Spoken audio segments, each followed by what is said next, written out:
Think on this, bigger boy. This is how you destroy a legendary character. Take Uncle Junior, strip his power, and call it an origin story. One of the strangest creative decisions in The Many Saints of Newark is its treatment of Corrado Jr. Soprano, or rather, the unrecognizable shell of him that wanders through the film. How many fucking hours did I spend playing catch with you? Gone is the cunning, old-school operator, the subtle planner, the man who managed to remain relevant through sheer calculation long after his peers were corpses or informants. In his place, the film gives us an awkward, simpering caricature, a man so timid he can't command a table, let alone a crew. For a story supposedly about the roots of The Sopranos, this is not so much character exploration as character assassination. It's not as though the series ever painted Junior as a paragon of grace. He was insecure, petty, and frequently humiliated, a man forever in his younger brother's shadow. I hear the Junior wants to whack. His temper and pride constantly undermining his intelligence. Yet those flaws never erased his stature. Even at his most ridiculous, there was an edge to him. You may run North Jersey, but you don't run your Uncle Junior. This was the man who once ruled North Jersey, who inspired fear and respect in equal measure, whose decline into senility was tragic precisely because of what he had once been. See some ID, sir? The film, in contrast, presents a version of Junior who seems to have skipped the prime entirely and gone straight to the decline. So Junior whacked up my money and kind of spread it around, huh? The irony is that Junior was often comic relief in the series, but that humor was never cheap. His mishaps, from the garbage disposal incident to the courthouse boom mic fiasco, were extensions of his character, a proud man undone by his own vanity. Whoa, Junior! Junior what? Uncle June's in a muff. Even the notorious muff-diving gossip that drove him into a rage revealed something more profound. His obsession with dignity, his fear of emasculation, his perpetual need to assert control in a world that had begun to mock him. The show laughed at Junior, yes, but it also understood him. The Many Saints of Newark merely points and sneers. The film's error lies in mistaking ridicule for insight. It forgets that Junior's power was never about brute force or charm. The word is, your Uncle Junior is gonna whack Pussy Malang. He wasn't Johnny Boy, the charismatic street legend, nor was he Dickie Moltisanti, the flashy outlaw with a movie star grin. Junior was the planner, the kind of mafioso who played the long game, a baseball hitter for average, not power. His style lacked fireworks, but it built empires. Jackie, you're the boss. Tell him to leave comedy trucking alone. That difference mattered. Where his contemporaries relied on intimidation, Junior relied on order, procedure, and a certain old-world loyalty to the rules. He was, in his own way, a purist, and a quietly dangerous one. Even the hierarchy of respect around him speaks volumes. All due respect to New York, I don't think you should be telling my uncle how to run things. Outsiders, the New York families, businessmen, and politicians, treated Junior with deference. They dealt with him as one deals with a serious man. Inside his own family, though, he was met with snickering contempt, tolerated more than admired. The show understood that dynamic perfectly. Junior's tragedy wasn't that he was weak, but that he was perpetually undermined by those closest to him. His pride was a shield against the knowledge that his own blood saw him as an afterthought. The film's portrayal ignores that complexity, opting instead to flatten him into a hapless buffoon.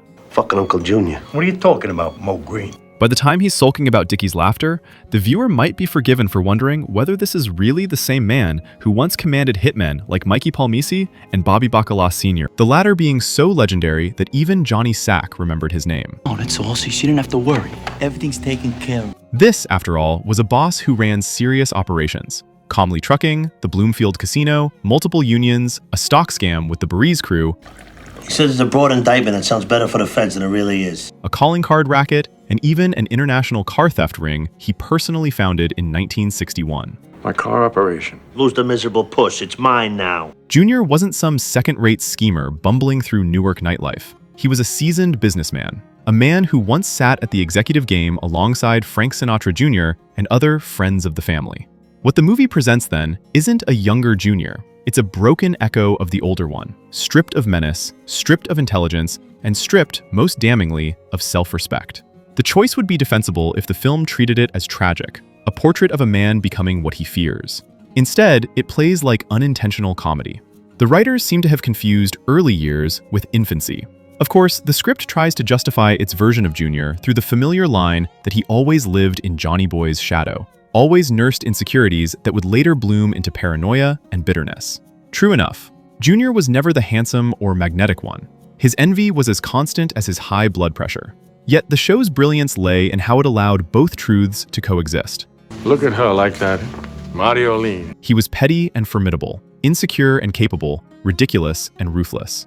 Reducing him to a pitiful weakling drains him of everything that made him dangerous and interesting. That is perhaps the real insult. The Many Saints of Newark doesn't just misunderstand Junior. It misunderstands what made The Sopranos compelling. The series never mocked weakness for its own sake. Its comedy was cruel, but always human. They found him in Newark, in his slippers. When Junior slips and falls, the audience laughs, but uneasily, aware that behind the slapstick lies an old man fighting irrelevance in a world that has passed him by. It's Junior and Mikey that definitely took out the hit. When he lashes out at Tony, the gesture is pathetic, yes, but also profoundly sad. A man so desperate to matter that he's willing to destroy the only family he has left. The show's later seasons turned that tragedy inward. By the time Junior sits in that nursing home, unable to remember who Tony even is, the weight of his paranoia, his pride, and his decades of scheming collapse into a single line. This thing of ours, I was involved with that?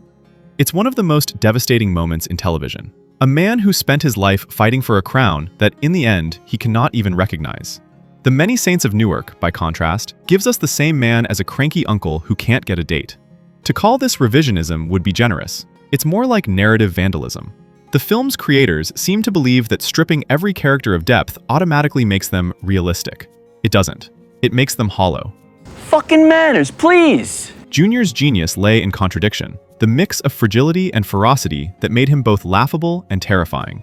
Remove either quality, and he collapses into parody. It's especially galling, given that Dominic Chianese's performance in the original series remains one of television's most nuanced portraits of decline. In his hands, Junior was never just a funny old man. It's not that I don't enjoy it. He was Lear in track pants, delusional, proud, and heartbreakingly human. That the Many Saints of Newark took this intricate creation and flattened him into a neurotic side character is a small tragedy in itself. Ironically, the film's defenders argue that it nailed Junior's insecurity. Perhaps. Think on this, Burger Boy. But insecurity without intellect, fear without cunning, and bitterness without authority are just symptoms without a soul. The Junior of the series was a man capable of ordering murders while worrying about his image at the golf club, a perfect collision of lethal instinct and social fragility. The Junior of Many Saints is just a man who gets laughed at and sulks about it. In the end, perhaps that's the ultimate irony. The Sopranos treated its clowns like kings. The Many Saints of Newark treats its kings like clowns. The film forgets that ridicule only works when it has something to ruin. It can't humiliate Junior because the Junior it gives us has nothing left to lose. How Junior was getting more and more confused. The tragedy of the character, the slow disintegration of pride, power, and memory, was already perfect. The movie's only contribution was to strip away the humanity that made it hurt. All I know is you never had the makings of a varsity athlete. And yet, even after all the missteps, the original Junior endures. In the vast gallery of mobsters who swaggered and shouted, he remains the most quotable, the most idiosyncratic, the one whose insults could be mistaken for Shakespearean verse. Your sister's cunt may have been one callback too many, but it's still vintage Corrado, obscene, sharp, and unforgettable. In a world of self-styled tough guys, Junior Soprano was the real relic, proud, paranoid, and, in the end, utterly alone.